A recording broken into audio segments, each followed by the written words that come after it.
શું તમને થાઇરોઇડનો પ્રોબ્લેમ છે? અગર તમારો સવાલનો જવાબ હા હોય તો આજનો આ વિડીયો જરૂર જોજો, કેમ કે આજના આ વિડીયોમાં હું એક એવો ઘરગથ્થુ નુસ્ખો કહેવાની છું જે દાદીમાનો નુસ્ખો તો કદાચ નથી, પણ સાયન્ટિફિક બહુ જ છે. અને આ ઘરગથ્થુ પદાર્થના વાપરવાથી તમારી થાઇરોઇડની હેલ્થ બહુ જ સારી થઈ જાય છે. શું છે એ, કેવી રીતે કાર્ય કરે છે, એના વિશે આજે આપણે જાણીએ.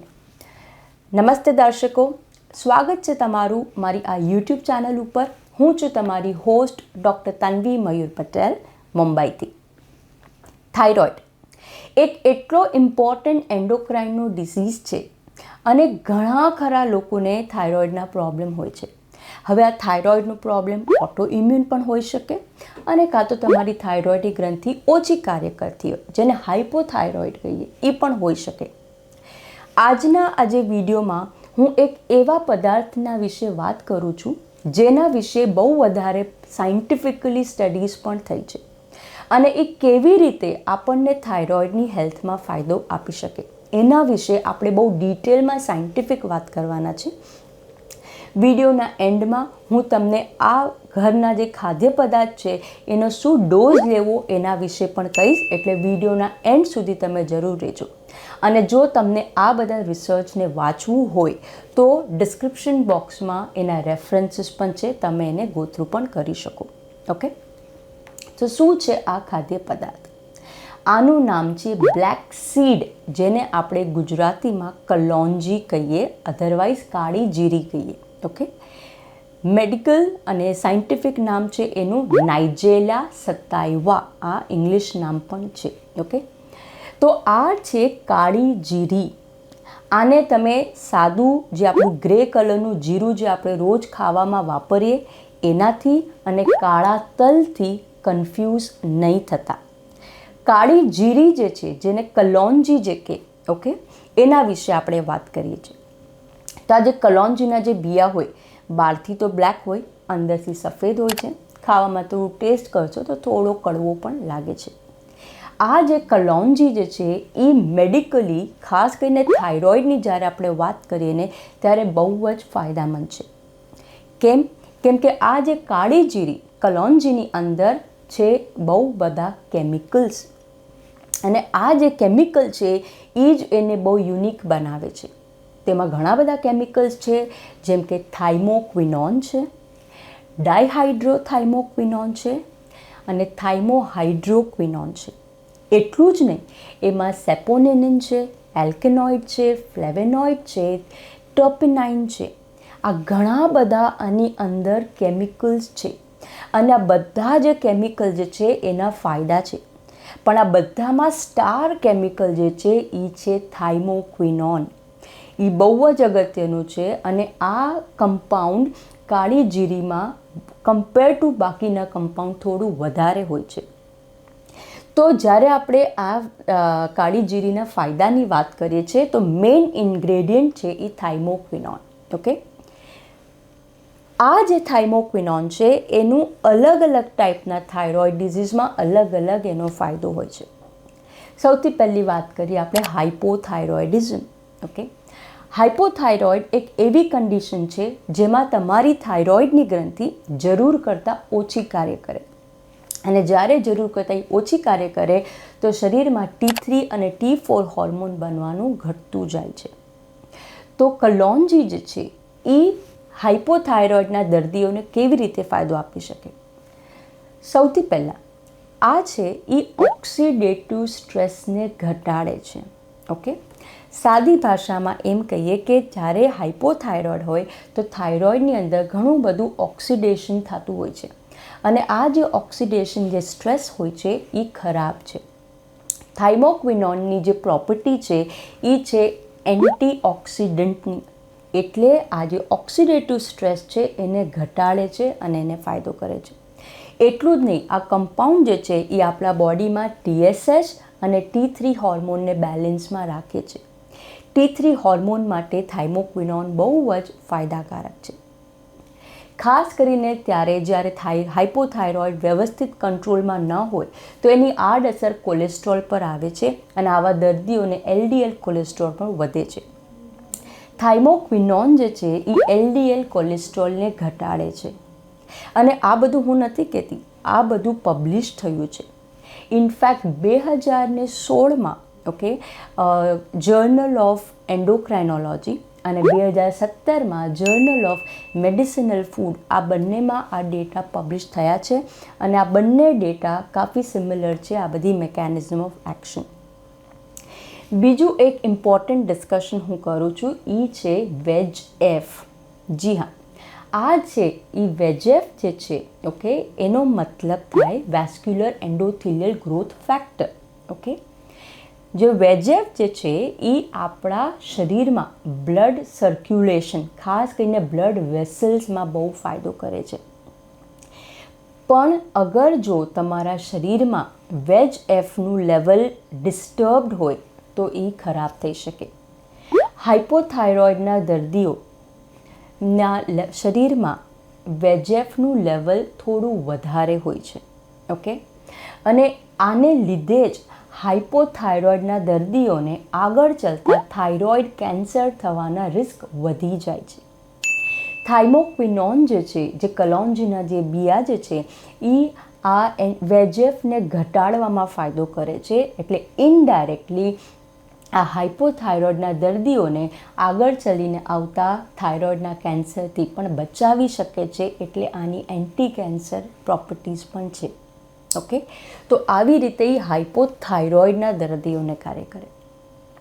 હવે હાઇપોથાઇરોઇડ થવાના તો ઘણા બધા કારણો હોય છે. એમાંથી એક કારણ છે ઓટો ઇમ્યુન ડિઝીઝ, જેને આપણે હાશીમોટોઝ ડિઝીઝ કહીએ. તો જ્યારે આપણે હાશીમોટોઝના ડિઝીઝની વાત કરીએ તો કલોન્જીના બિયામાં બીજી પણ અમુક પ્રોપર્ટીઝ છે. એમાં સૌથી પહેલી પ્રોપર્ટી છે કે આ આપણી ઇમ્યુન સિસ્ટમને બેલેન્સ રાખે છે. હવે કદાચ તમને નહીં ખબર હોય કે જે ઓટો ઇમ્યુનની જે બીમારીઓ હોય એ બીમારીઓનું મેઇન મૂળ છે તમારી ડિસ્ટર્બ્ડ ઇમ્યુન સિસ્ટમ. તો કલોન્જી જે છે એ ઇમ્યુન સિસ્ટમને મોડ્યુલેટ કરે છે, ઇમ્યુન સિસ્ટમને બેલેન્સ રાખે છે. અને રેગ્યુલર કન્ઝમ્પશનથી આ તમારા શરીરમાં જે TPO, જે એન્ટીબોડીઝ જે છે એ પણ ઘટી શકે. લગભગ હાઇપોથાઇરોઇડ, જેને હાશીમોટોઝ ડિઝીઝ હોય છે, એના શરીરમાં એન્ટી-TPO લેવલ્સ બહુ વધારે હોય છે. તો આ લેવલને ઘટાડવાનું કાર્ય કરે છે કલોન્જીના બિયા. એટલું જ નહીં, આના બિયા જે છે એની અંદર એન્ટી ઇન્ફ્લેમેટરી પ્રોપર્ટીઝ છે. એટલે કે ઇન્ફ્લેમેશન ઘટાડે. ઓટો ઇમ્યુનના ડિઝીઝમાં શરીરમાં જે ઇન્ફ્લેમેટરી સાઇટોકાઇન્સ, જે કેમિકલ કહીએ, જેમ કે ઇન્ટરલ્યુકિન 6, TNF આલ્ફા, એ વધારે હોય છે. કલોન્જીના બિયા આવા એન્ટી ઇન્ફ્લેમેટરી પ્રોપર્ટીને લીધે આવા કેમિકલ્સને ઘટાડે છે. એટલું જ નહીં, ઘણી ખરી વખતે જે દર્દીઓને ઓટો ઇમ્યુન પ્રોબ્લેમ હોય એને એલર્જીના પણ પ્રોબ્લેમ્સ હોય છે. એટલે તમે જોશો એ લોકોને બહુ ખંજવાળ આવે, વારે વારે અર્ટિકેરિયા કે વારે વારે હાઇવ્સ જેવી પ્રોબ્લેમ્સ આવે છે. એનું કારણ એ પણ છે કે તમારી ઇમ્યુન સિસ્ટમ જે ડિસ્ટર્બ છે તો એ ટાઈમે એલર્જીક રિએક્શન્સ પણ ઘણા લોકોને આવે છે. અને જ્યારે એલર્જીક રિએક્શન આવે ત્યારે શરીરમાં કંઈ હિસ્ટામિન નામના કેમિકલ્સ રિલીઝ થાય છે. તો કલોન્જીના બિયા જે છે આ હિસ્ટામિન રિલીઝને ઘટાડે છે. એને લીધે તમારા શરીરમાં ઇઓસિનોફિલ છે, IgE છે, એના લેવલ્સમાં પણ ઇમ્પ્રુવમેન્ટ આવ્યું છે. અગેન આ બધા જે સાયન્ટિફિક જે ડેટાસ છે એ પબ્લિશ થયા હતા 2018માં.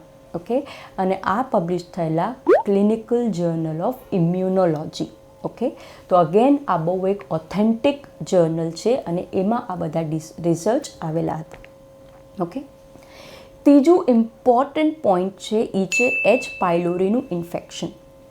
આની પહેલાં મારો એક વિડીયો આવેલો કે કેવી રીતે થાઇરોઇડ અને H. પાયલોરીનું ઇન્ફેક્શન કનેક્ટેડ છે.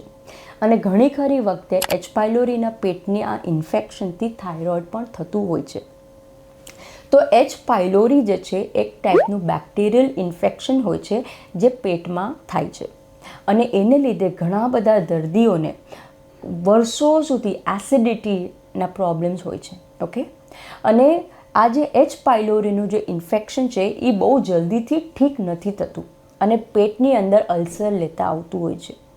અને આ જે એચ પાયલોરીનું ઇન્ફેક્શનને ટ્રીટ કરવું ઘણી ખરી વખતે બહુ મોટું ચેલેન્જ હોય છે.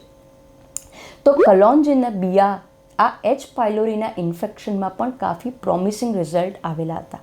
ઓકે, તો શું આવ્યું હતું એમાં?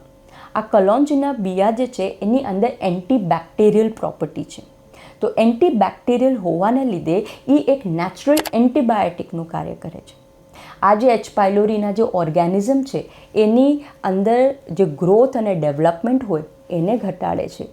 આ જે ઓર્ગેનિઝમ છે એની જે સેલ વોલ છે એને એ તોડી નાખે છે, એટલે એ ઓર્ગેનિઝમ મરી જાય. એટલે નેચરલ એન્ટીબાયોટિકનું કાર્ય કરે છે. એટલું જ નહીં, એ આપણા પેટની અંદરના ગેસ્ટ્રિક મ્યુકોઝાના સિક્રેશનમાં હેલ્પ કરે છે, જેને લીધે આપણા પેટની અંદરની જે લાઇનિંગ જે છે એ પ્રોપર રહે અને એમાં હીલિંગ પ્રોપર થાય. અગર એ હીલિંગ નહીં થાય તો એમાં ચાંદા પડવા માંડે, એમાં અલ્સરેશન આવવા માંડે. તો એ ન થાય એના માટે પણ આ કલોન્જીના બિયાનો બહુ ઇમ્પોર્ટન્ટ રોલ છે. એટલું જ નહીં, આ કેમ કે આ નેચરલ એન્ટીબાયોટિકનું કાર્ય કરે છે, એટલે જે રેગ્યુલર એન્ટીબાયોટિક, જે મેડિકલની રેગ્યુલર એન્ટીબાયોટિક્સનો વપરાશ કરતા હોય છે એનો ડોઝ પણ ઘટી શકે છે.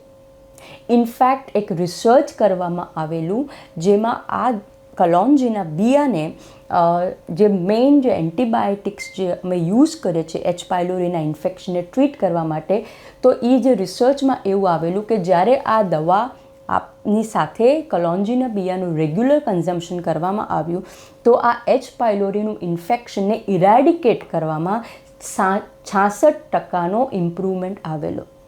હવે આ બહુ મોટો ઇમ્પ્રુવમેન્ટ છે, કેમ કે એચ પાયલોરીનું ઇન્ફેક્શન બહુ જ જટિલ હોય છે. ઓકે, એને જ્યારે દવાઓ આપીએ તો થોડો ટાઈમ તો એ વયું જાય, પછી પાછું આવી જાય, અને એટલા માટે ડૉક્ટરોને પણ બહુ તકલીફ થાય છે આવા પેશન્ટોને ટ્રીટ કરવું. એટલું જ નહીં, જે દવા આપીએ એ દવા પર રેઝિસ્ટન્સ તરત આવી જાય છે. તો કલોન્જીના વપરાશથી આ જે એન્ટીબાયોટિકનું રેઝિસ્ટન્સ છે એ ઘટ્યું છે અને એન્ટીબાયોટિકની ઇફેક્ટ ઘણી વધી ગઈ છે. અગેન આ હું નથી કહેતી, આ 2010માં ઓકે સાઉદીમાં જર્નલ ઓફ ગેસ્ટ્રોએન્ટેરોલોજીમાં આ ડેટા આવેલો હતો. ઓકે, તો આ બધા બહુ પ્રોમિસિંગ રિઝલ્ટ છે જે થાઇરોઇડની સાથે બહુ કનેક્ટેડ છે. થાઇરોઇડના જ્યારે દર્દીઓ હોય ત્યારે ઘણી ખરી વખતે એ લોકોને ફેટી લિવરનો પણ પ્રોબ્લેમ હોય છે. હવે જેટલું ફેટી લિવર વધારે હોય તમારા શરીરમાં ઇન્સ્યુલિન રેઝિસ્ટન્સ વધારે આવે. ઓકે, અને એ પણ એક રીઝન છે કે થાઇરોઇડના દર્દીઓનું વજન બહુ જલ્દીથી ઘટતું નથી. તો કલોન્જીના વપરાશથી આને લિવર પર પણ એનો ફાયદો છે. આપણા લિવરની અંદર એક બહુ જ ઇમ્પોર્ટન્ટ એન્ટીઓક્સિડન્ટ છે જેને માસ્ટર એન્ટીઓક્સિડન્ટ કહીએ, ગ્લુટાથિયોન. તો કલોન્જીના વપરાશથી ગ્લુટાથિયોનના પ્રોડક્શનમાં પણ ફાયદો થયો છે. ઇનફેક્ટ એ ફેટી લિવરમાં પણ બહુ ફાયદો કરે છે અને ફેટી લિવરને લીધે થતા ફાઇબ્રોટિક ચેન્જીસમાં પણ ઘણો ફાયદો કરી શકે છે.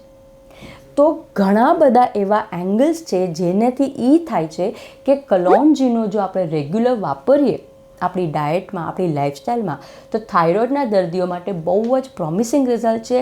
અને આ જે છે એ લગભગ આપણા ઘરમાં હોતા હોય છે કલોન્જીના બિયા. ઓકે, હવે આપણે એ જાણીએ કે આને વાપરવાનું કેટલું છે, કેટલો ડોઝ લેવાનો છે. તો સૌથી પહેલું, મોસ્ટ ઓફ ધ ટાઈમ જે રિસર્ચ, જે ડેટા આવ્યા હતા એમાં જે કલોન્જીનો વપરાશ થયો હતો એ કાં તો પાવડર ફોર્મમાં થયો હતો કાં તો એના ઓઇલ ફોર્મમાં. ઓકે, તો અગર પાવડર ફોર્મમાં જો તમે વાપરવાના હો તો દિવસમાં 2 ગ્રામ પાવડર તમે લેજો, અને જો તમે એને ઓઇલ તરીકે ઓકે કાં તો એની જે કેપ્સ્યુલ્સ આવે છે એવી રીતે વાપરવાના હો તો 500 મિલીગ્રામ દિવસમાં 2 વખત, એટલે કે 1000 મિલીગ્રામ પ્રતિ દિવસ સુધી તમે વાપરી શકો છો. જ્યારે તમે આ વાપરો ત્યારે ઇનિશિયલી તમારે એટલીસ્ટ 8 અઠવાડિયા એટલે કે 2 મહિના સુધી રેગ્યુલર વાપરજો. પછી ડેફિનેટલી તમે તમારા થાઇરોઇડના હોર્મોન્સની ટેસ્ટ કરાવો, થાઇરોઇડની એન્ટીબોડીઝની ટેસ્ટ કરાવો અને તમે ડેટાને કમ્પેર પોતે પણ કરી શકો છો કે શું તમને ઇમ્પ્રુવમેન્ટ થાય છે કે નથી થતું. ઓકે, કલોન્જી જે છે એ પોતે આમ તો નેચરલ છે, એમાં કંઈ વાંધો નથી, પણ એનો જે ટેસ્ટ છે એ કડવો હોય છે. તો એવા કેસીસમાં શું કરવાનું, આને તમે મધ છે એની સાથે મિક્સ કરી શકો છો. ઘણા લોકો એમાં લીંબુ અને વોર્મ વોટર ગરમ પાણીની સાથે પીતા હોય છે, એમ પણ તમને ફાયદો કરી શકે છે. ઘણા લોકો સેલેડ ડ્રેસિંગમાં વાપરે છે, ઘણા લોકો કોઈ સ્મૂધીમાં વાપરે છે. જે રીતે તમને ઇન્ક્લુડ કરવું હોય તમે કરી શકો. ઓકે, અને જેના જે કેપ્સ્યુલ આવે છે, જેલ કેપ્સ્યુલ્સ આવે છે, એ ઇઝી હોય છે, ગળવું તો ઇઝી થઈ જાય છે, એટલે જે બિટરનેસનો જે ટેસ્ટ છે એ નથી આવતો. ઓકે, પુરુષ મહિલા બંને વાપરી શકે. નાના બાળકો 5 વર્ષથી ઓછા હોય તો નહીં વાપરવાનું, અને 5 વર્ષથી વધારે હોય તો બહુ જ ઓછા ડોઝમાં 5 થી અડધી ટીસ્પૂન જેટલો દિવસમાં તમે વપરાશ કરી શકો છો. હંમેશા જ્યારે તમે સ્ટાર્ટ કરો તો ઓછા ડોઝથી જ સ્ટાર્ટ કરો, બિકોઝ તમને નથી ખબર તમને એની એલર્જીક રિએક્શન આવે કે ના આવે. કોઈક લોકોને આવી પણ શકે છે, એટલે લો ડોઝથી હંમેશા શરૂઆત કરો. ઓકે, પણ જો અગર તમે મહિલા છો અને જો તમે ગર્ભવતી છો તો આનો વપરાશ નહીં કરવાનો, કેમ કે ઘણી ખરી વખતે આ દવાના વાપરવાથી આપણા યુટ્રસમાં કોન્ટ્રેક્શન્સ આવે છે, એટલે પ્રેગ્નન્સીમાં આ એડવાઇઝેબલ નથી. એટલું જ નહીં, આના વપરાશથી બ્લડ શુગર અને બ્લડ પ્રેશરમાં પણ ચેન્જીસ આવતા હોય છે. એટલે અગર જો તમારી ઓનગોઈંગ ડાયાબિટીસ અને બ્લડ પ્રેશરની ગોળીઓ હોય તો હોઈ શકે કે એની ઇફેક્ટમાં ચેન્જ આવે. ઓકે, તમારું શુગર ડાઉન થઈ શકે, તો એના પર પણ તમારે ખાસ ધ્યાન દેવાની જરૂર છે. એટલું જ નહીં, જો અગર તમે blood thinner, blood pressure, blood શુગરની મેડિસિન્સ લેતા હો તો એની સાથે પણ આ દવાના ઇન્ટરેક્શન્સ થઈ શકે છે. ઓકે, ક્યારે લેવું, જમ્યા પહેલાં કે જમ્યા પછી? જમ્યા પછી લેશો તો બેટર છે. અને અગર જો આને તમે વિટામિન ડીની સાથે લેશો તો આના ઇફેક્ટ તમારે ઓર વધારે આવી જાય. ઓકે, જ્યારે આપણે તેલની વાત કરીએ છીએ તો શું કોઈ પણ તેલ વપરાય? જવાબ છે નહીં. જ્યારે તમે આને મેડિસિન તરીકે વાપરો છો તો આ ઓઇલની અંદર જે થાઇમોક્વિનોન જે મેઇન કમ્પાઉન્ડ છે એની માત્રા 3% મિનિમમ હોવી જોઈએ અને મેક્સિમમ 10%. 10%થી વધારે થાઇમોક્વિનોન હશે તો એની તમને એટલી બેનિફિશિયલ ઇફેક્ટ નહીં થાય. તો ઓઇલ પરચેસ જો તમે કરવાના હો તો એ પણ પોઈન્ટ પર ધ્યાન દેજો. ગ્લાસની bottle is always preferred. Okay, અગર તમને ડાયરેક્ટલી ઓઇલ લેવું ન ફાવે તો કેપ્સ્યુલ્સ સૌથી બેસ્ટ છે. ઓકે, તમારા બધાની સુવિધા માટે નીચે ડિસ્ક્રિપ્શન બોક્સમાં મેં લિંક છોડેલું છે. બેસ્ટ જે કલોન્જીનું તેલ છે એ અને કલોન્જીની જે કેપ્સ્યુલ્સ છે એ. ઓકે, તમને જોઈએ તો એ લિંક પર ક્લિક કરીને તમને એમેઝોન પર લઈ જશે અને ત્યાંથી તમે પરચેસ કરી શકો છો. ઓકે, તો આ રહ્યું કલોન્જીનું બહુ જ મહત્ત્વપૂર્ણ રોલ આપણી થાઇરોઇડની હેલ્થમાં. જેવું કે મેં વિડીયોના શરૂઆતમાં કીધું, આ ઘરગુથી નુસ્ખો તો છે જ, પણ કેમ કે આ સાયન્ટિફિક બેકડઅપ છે એટલે આપણને આના ઉપર વધારે વિશ્વાસ છે. ઓકે, આઈ એમ શ્યોર અગર આ તમને ટૉપિક નહોતો ખબર તો આ વિડીયો તમને આવ્યો, તમને કાંઈક નવું અને સાચી માહિતી મળી. અગર વિડીયો પસંદ આવ્યો હોય તો લાઇક બટન પર જરૂર ક્લિક કરજો. નીચે કોમેન્ટ્સમાં લખો શું તમે આ કલોન્જીનું તેલ વાપર્યું છે, હા કે ના. અગર તમે વાપર્યું હોય તો તમને એના શું ફાયદા થયા છે. ઓકે, આ બહુ ઇમ્પોર્ટન્ટ છે, કેમ કે ઘણા બધા લોકો એકબીજાના કોમેન્ટ્સ વાંચતા હોય છે અને આ જે ચેનલ જે છે એ એક ટાઈપની થાઇરોઇડના લોકોની એક કમ્યુનિટી બની ગઈ છે. એટલે ઘણા થાઇરોઇડના દર્દીઓ જે એકબીજાને નથી ઓળખતા પણ એકબીજાના કોમેન્ટ્સ વાંચતા હોય છે. તો પ્લીઝ તમે લખો તમારા પોતાના એક્સપિરિયન્સ કે તમને કલોન્જીનું ઓઇલની દવાઓ લેવાથી કેટલો ફાયદો થયો, શું ફાયદો થયો, શું તમારી ઇફેક્ટ હતી, તો શું તમને સાઈડ ઇફેક્ટ આવી. કેમ કે તમારા કોમેન્ટ્સ વાંચીને બીજા લોકોને બહુ એન્કરેજમેન્ટ અને પ્રેરણા પણ મળશે. ઓકે, તો આ રહ્યું કલોન્જીનું તેલ. ઓકે, અને જો અગર તમે મારી આ ચેનલ પર નવા છો, પહેલી વખત આવ્યા છો તો આને સબસ્ક્રાઈબ કરવાનું નહીં ભૂલતા. તમારા સબસ્ક્રિપ્શન મને વધારે એન્કરેજમેન્ટ આપે છે આવા વિડીયો બનાવવાની. ઓલરાઈટ, આપણે પાછા મળશું બીજા કોઈ અગત્યના વિડીયો સાથે. ત્યાં સુધી તમે તમારા સ્વાસ્થ્યનો ખ્યાલ રાખો. નમસ્તે.